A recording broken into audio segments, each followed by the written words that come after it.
sûr, bien sûr. Vous savez, on est aujourd'hui dans un championnat où on se plaint d'avoir trop d'étrangers. On se plaint d'avoir des étrangers, on se plaint d'avoir des mecs qui jouent pas au poste clé. Et c'est vrai que quand on l'a fait, pas pour revenir sur Montpellier, mais sur cette rencontre-là où on a été a priori jugé coupable, où il y a une enquête, je crois, qui a été faite pour voir. J'ai cru lire un truc comme ça où une enquête a été faite pour pénaliser les comment ils appelaient ça, les impasses. Écoutez, 14 de ces mecs-là étaient sur la feuille, donc vous me donnerez le résultat de l'enquête. C'est vrai que c'est toujours intéressant à lire. Après, dans tous les cas, donner du temps de jeu à des mecs qui ont été champions du monde des moins de 20 ans, donner du temps de jeu à des mecs qui ont été internationaux jeunes, qui ont des grosses qualités. Effectivement, c'est pas toujours facile, pas toujours évident, mais quand on met ces mecs-là, c'est qu'on les sent prêts.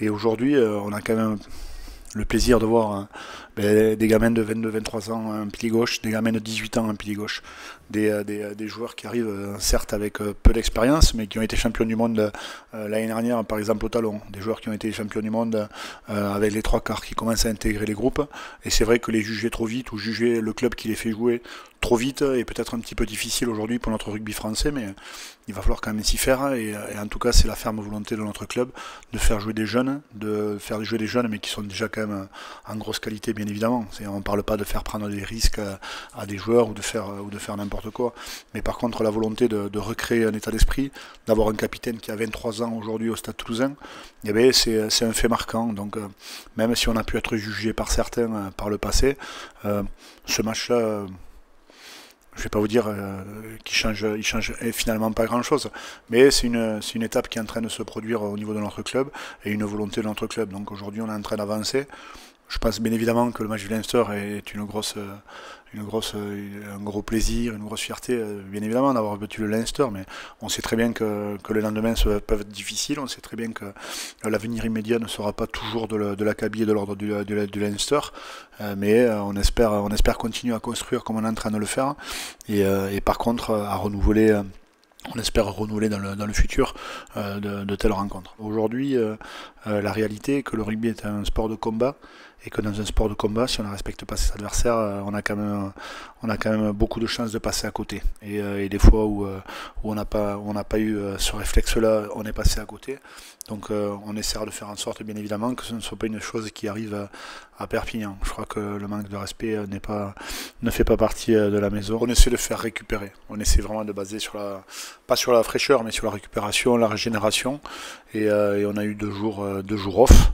On a laissé les mecs se régénérer, on a 2 entraînements aujourd'hui et une fin de semaine aussi qui va être un petit peu allégée pour essayer de retrouver de la fraîcheur, puisqu'au-delà de la fraîcheur physique, il y a bien évidemment la fatigue que tous les joueurs ont pu avoir après une telle rencontre, complètement, à partir du moment où c'est, je le répète, mais c'est un sport de combat et c'est un sport aussi de bravoure, et vous savez, quand on est un petit peu blessé par les critiques, par les questions que les gens peuvent se poser autour de nous, quand on est un petit peu mis sur le reculoir, et bien on a peut-être tendance justement à se resserrer et justement à créer cette chose qui est assez incroyable, mais où l'on pense pouvoir renverser tout le monde. On se donne aussi parfois les moyens de renverser tout le monde, sans aller chercher beaucoup plus loin. Vous savez, c'est l'histoire de 2 mêlées. On peut être dominant sur une mêlée et se faire prendre sur celle d'après. C'est très simple. Ce sont les mêmes équipes, les mêmes joueurs, les mêmes acteurs de jeu, les mêmes conditions, le même terrain. Et sur une mêlée, vous pouvez prendre le dessus de manière assez ferme et vous faire bouger un petit peu derrière. Donc ce petit exemple de la mêlée peut se refléter simplement sur une rencontre, sur un match, et effectivement avec la ferveur, et je le répète, mais on a pu voir quand même un grand moment de rugby l'année dernière sur la finale de Pro D2. On a vu une grande équipe de Perpignan, une ambiance extraordinaire, et sincèrement, quand on voit le public catalan, ce qu'il est capable de faire en déplacement chez les voisins toulousains l'année dernière, on peut s'attendre quand même à un engagement et une férocité de tous les instants. C'est une équipe qui a d'énormes qualités physiques. C'est une équipe qui essaie de provoquer du jeu, qui ne reste pas enfermée sans vouloir créer du jeu, et leurs entraîneurs le faisaient par le passé déjà. Donc c'est une équipe qui veut créer du jeu et qui s'appuie sur des individualités très fortes. Ils ont des joueurs qui sont capables de casser la ligne, de casser le rideau, et sincèrement, ils ont des individualités qui sincèrement joueraient dans beaucoup d'équipes de top 14, donc on les considère vraiment comme une équipe très sérieuse. Bien évidemment que samedi ça va être un match très difficile, on sait les Catalans prêts pour cette rencontre. C'est annoncé depuis 3 semaines maintenant que la Coupe d'Europe n'était pas prioritaire pour eux, et que le match de Toulouse était vraiment un objectif. Donc on sait à quoi s'attendre, hein. On connaît la ferveur catalane, on connaît aussi la qualité de leurs joueurs.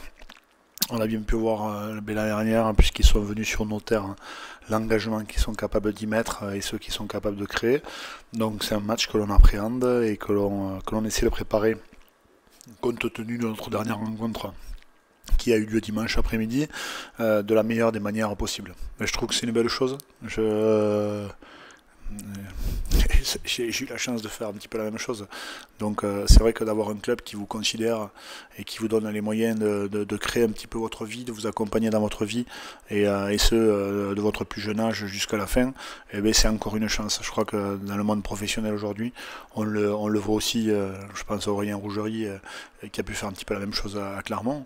Après, l'avenir de Max n'est pas encore terminé au niveau de joueur, donc il continue et on est bien heureux.